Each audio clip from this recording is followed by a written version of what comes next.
लेते तो हमारे कामों में क्या होता है।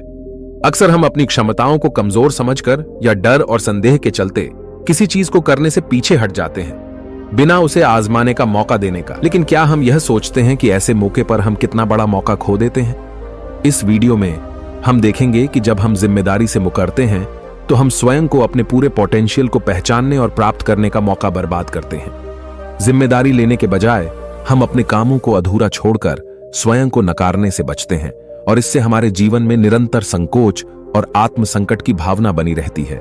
ये वीडियो आपको यह सिखाएगा कि जब हम खुद पर और अपनी क्षमताओं पर विश्वास करते हैं तो हम किसी भी चुनौती का सामना कर सकते हैं और कैसे हमारे कामों में चमत्कार हो सकता है। तो चलिए बिना किसी देरी के कहानी शुरू करते हैं। एक छोटा सा गांव था। उस गांव में एक व्यक्ति रहा करता था। उस व्यक्ति को भी यही तकलीफ थी। वह हमेशा खुद की क्षमताओं पर शक किया करता था। वह हमेशा दुविधा में रहता था। जो काम वह करता था वह काम उसे बिल्कुल भी पसंद नहीं था। वह तो उस काम को केवल मजबूरी में किया करता था ताकि उसका घर परिवार आसानी से चल सके, उन्हें 2 वक्त की रोटी मिल सके, उनका पेट भर सके। और वह हमेशा सपनों में ही खोया रहता कि किसी न किसी दिन उसे बहुत सारा धन मिल जाएगा और वह उस नगर का सबसे अमीर आदमी बन जाएगा। उसके पास वह सब कुछ होगा जो एक धनी व्यक्ति के पास होता है। सारी सुख सुविधाएं होंगी।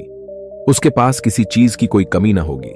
मन में यही ख्याल लिए वह हमेशा अपने भगवान की पूजा किया करता। वह हमेशा यही सोचा करता कि मेरे ईश्वर के आशीर्वाद से उसके जीवन में चमत्कार घटेगा और वह बहुत धनी व्यक्ति बन जाएगा। इसीलिए वह दिन रात सुबह शाम केवल अपने इष्ट की पूजा करता, उनकी भक्ति में खोया रहता। और जब भी कोई उसे किसी कार्य के लिए कहता तो वह यही कहता, जो होगा वही करेंगे, मैं भला कौन हूं, करने वाले तो सब वही है। लेकिन वास्तविकता में उसके मन के भीतर एक दुविधा थी। कुछ भी करने के लिए वह हमेशा दुविधा में फंसा रहता था। वह कभी किसी निर्णय पर पहुंच ही नहीं पाता था और जब भी वह किसी कार्य को पूर्ण नहीं कर पाता था तब भी उसके पास तरह तरह के बहाने हुआ करते थे। जैसे, मैंने तो बहुत कोशिश की किंतु यह कार्य पूर्ण हो ही नहीं सकता, यह कार्य करना तो असंभव है, यह कार्य बहुत कठिन है। इस तरह के उसके पास कई तरह के बहाने सुनाया करते, लेकिन वह व्यक्ति कुछ करने का नाम ही नहीं लेता था। एक दिन उसकी पत्नी उस व्यक्ति से कहती है, अरे तुम कुछ करते क्यों नहीं? आखिर हमारा परिवार ऐसे कब तक चलेगा? तुम जो मजदूरी करके पैसे लाते हो उसमें घर का खर्च नहीं चल पाता। आखिर तुम कुछ और काम क्यों नहीं करते? इस पर वह व्यक्ति कहता है, जैसे मालिक की इच्छा, वह जैसा रखना चाहेंगे हमें वैसे ही रहना होगा। मैं चाहे कितना भी प्रयास क्यों ना कर लूं, लेकिन मैं उससे अधिक धन नहीं कमा सकता जब तक कि मेरे मालिक न चाहें। एक दिन उसका बच्चा बहुत बीमार पड़ गया और उसे अच्छे इलाज की आवश्यकता थी, लेकिन उस व्यक्ति के पास धन नहीं था। तभी उसकी पत्नी रोते हुए पास आई और कहने लगी, अरे जाइए ना, कुछ पैसों का बंदोबस्त कीजिए ना, हमारा बच्चा यूं ही मर जाएगा। इस पर व्यक्ति कहता है, अरे पगली, तू चिंता क्यों करती है? इसे कुछ नहीं होगा। मेरे ईश्वर मेरे साथ है और वह इसे बचा ही लेंगे। वह ऐसा कुछ नहीं होने देंगे। आखिर मैं उनकी इतनी पूजा करता हूं, दिन रात उनकी आराधना करता हूं, उनकी भक्ति करता हूं, इसलिए हमारे बच्चे को कुछ नहीं होगा। तू चिंता मत कर। अपने पति की यह बात सुनकर उस व्यक्ति की पत्नी घर से बाहर निकली और उसने हर जगह हाथ पैर मारे। हर जगह लोगों से बात की, लोगों से धन मांगा, लोगों से मदद मांगी, लेकिन किसी ने उसकी मदद नहीं की। उसे कहीं से भी धन नहीं मिला और थक हार कर वो घर वापस आ गई। इधर वह व्यक्ति अपने ईश्वर के भजन गा रहा था, उनसे प्रार्थना कर रहा था कि वह उसके बच्चे को स्वस्थ कर दे। बच्चा पीड़ा के कारण लगातार रोए जा रहा था। उसकी पीड़ा असहनीय होती जा रही थी, जिस कारण उसका चीखना चिल्लाना और भी बढ़ता जा रहा था। काफी समय तक वह बच्चा चीखता चिल्लाता रहा, लेकिन उस व्यक्ति को तनिक भी फर्क नहीं पड़ा और अचानक उस बच्चे का चीखना चिल्लाना बिल्कुल शांत हो गया। जैसे ही उस बच्चे की आवाज बंद हुई, यह देखकर वह व्यक्ति सोचने लगा कि लगता है मेरे प्रभु ने मेरे बच्चे को ठीक कर दिया। उसने प्रभु का धन्यवाद किया और कहा, मैं जानता था आप मेरे बच्चे को जरूर स्वस्थ कर देंगे।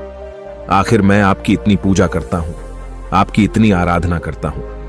मैं जानता था आप मेरा साथ कभी नहीं छोड़ेंगे।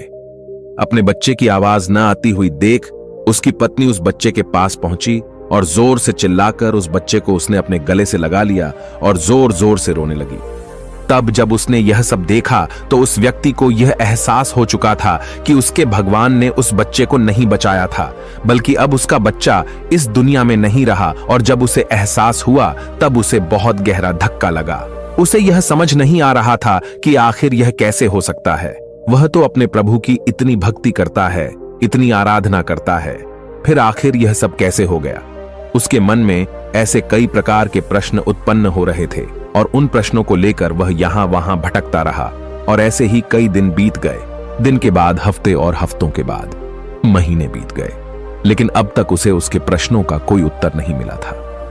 जब भी किसी से इसके बारे में बात करता तो हर कोई उसे केवल एक ही जवाब देता कि लगता है तुम्हारी भक्ति में कोई कमी रह गई थी। शायद इसी कारण ईश्वर ने तुम्हारी नहीं सुनी।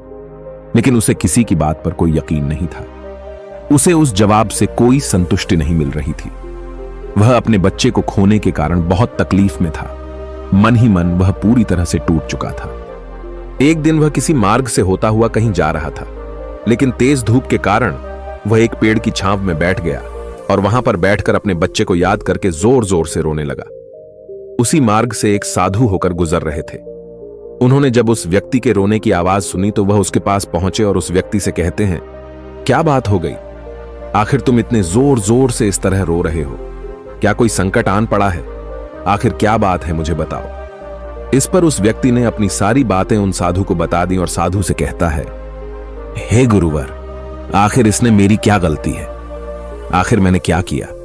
मेरी पत्नी मुझे मेरे बच्चे की मौत का जिम्मेदार ठहराती है। आप ही बताइए, भला मैं अपने बच्चे को क्यों मारना चाहूंगा? मैं तो बस ईश्वर से उसकी सलामती के लिए दुआ मांग रहा था। तो क्या मैंने गलत किया है?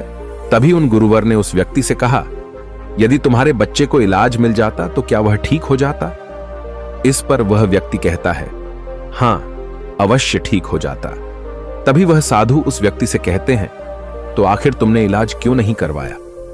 इस पर व्यक्ति कहता है, गुरुवर, मेरे पास इतना धन नहीं था कि मैं उसका इलाज करवा सकूं। तभी गुरुवर उस व्यक्ति से कहते हैं, तुम्हारे पास धन क्यों नहीं था? तभी वह व्यक्ति इसका जवाब देते हुए कहता है, गुरुवर, जहां मैं काम करता हूं वहां पर मुझे बहुत ही कम तनख्वाह मिलती है और इससे मेरा घर बड़ी मुश्किल से चल पाता है। ऐसे में मैं भला अधिक धन कहां से जोड़ सकता हूं? तभी वह व्यक्ति से कहते हैं, यदि तुम्हारी बच्चे की मृत्यु धन न होने के कारण हुई है तो तुम ईश्वर को क्यों दोष दे रहे हो? उसने तो नहीं कहा था कि तुम अधिक धन मत कमाओ। उसने तो तुमसे नहीं कहा था कि तुम वहीं पर काम करते रहो जहां पर तुम्हें कम तनख्वाह मिलती है। ईश्वर ने तो तुमसे नहीं कहा था कि तुम मेरे भरोसे बैठो। यह सुन वह व्यक्ति थोड़ा सा अचरज में पड़ गया। उसने उन साधु से कहा, गुरुवर, तो क्या हमें ईश्वर की मदद नहीं मांगनी चाहिए? क्या हमें उनकी पूजा आराधना नहीं करनी चाहिए? तभी वह व्यक्ति से कहते हैं, तुम्हारा ईश्वर कोई और नहीं बल्कि तुम्हारे भीतर है। वह तुम्हारी आंखों से देखते हैं, तुम्हारे ही हाथों से कार्य करते हैं, तुम्हारे ही पैरों से चलते हैं, और जब तुम्हें कुछ करने के लिए तैयार न हो तो वह तुम्हारी मदद कैसे कर सकते हैं? तुमने ही अपने ईश्वर को हाथ पर हाथ धरे रखने के लिए मजबूर कर दिया है। तभी वह व्यक्ति उनसे कहता है, ठीक है, आपकी बातें बड़ी कड़वी लग रही हैं, लेकिन जो कुछ भी आप कह रहे हैं वह सब सत्य है।